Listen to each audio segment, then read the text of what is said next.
pandémie de la maladie au coronavirus est tombée comme un coup de massue dans notre travail de chaque jour comme humanitaire.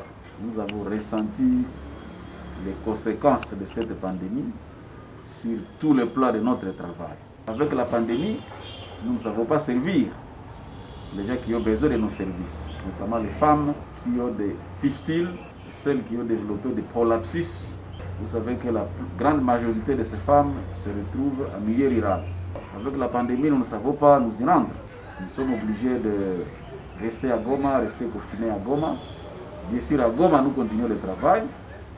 Il y a des femmes qui ont les mêmes problèmes, mais si la pandémie n'était pas là, nous aurions été beaucoup plus actifs comme les années antérieures, c'est-à-dire aider les femmes à Goma, aider les femmes dans d'autres provinces aussi. Le deuxième aspect, c'est que il y a des patientes qui doivent venir à Goma aux soins, mais qui ne savent pas s'y rendre à cause de cette pandémie. Il y a des barrières à l'intérieur du pays, il y a des barrières au niveau des frontières du pays.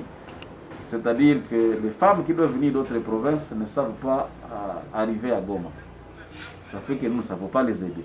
Troisième aspect, nous avons besoin des choses, des intrants, des médicaments, tout ça que nous importons. Bien sûr, l'hôpital avait un stock.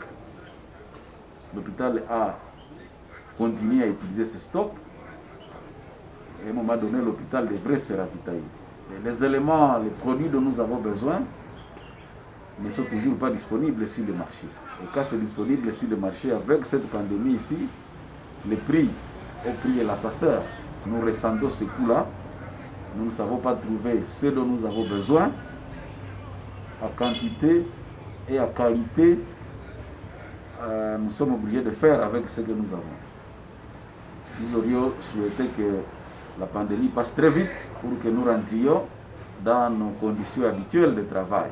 On a peur d'être contaminés, nous sommes des humains, bien sûr nous sommes des humanitaires, nous aidons les autres, mais nous devons d'abord être en bonne santé pour pouvoir aider les autres. Un autre aspect, c'est le coût de la vie.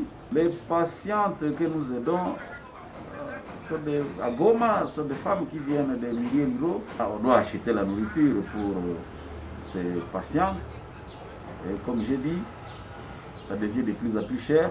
Ce qui nous rend le plus fiers, c'est de voir une femme qui avait perdu tout espoir, tout goût de vivre. Vous agissez sur elle et puis elle reprend le sourire, elle reprend le goût de vivre. Nous sentons à nous que nous avons rétabli une vie, nous avons rétabli l'espoir, le goût de vivre dans une créature. C'est cela qui fait notre fête.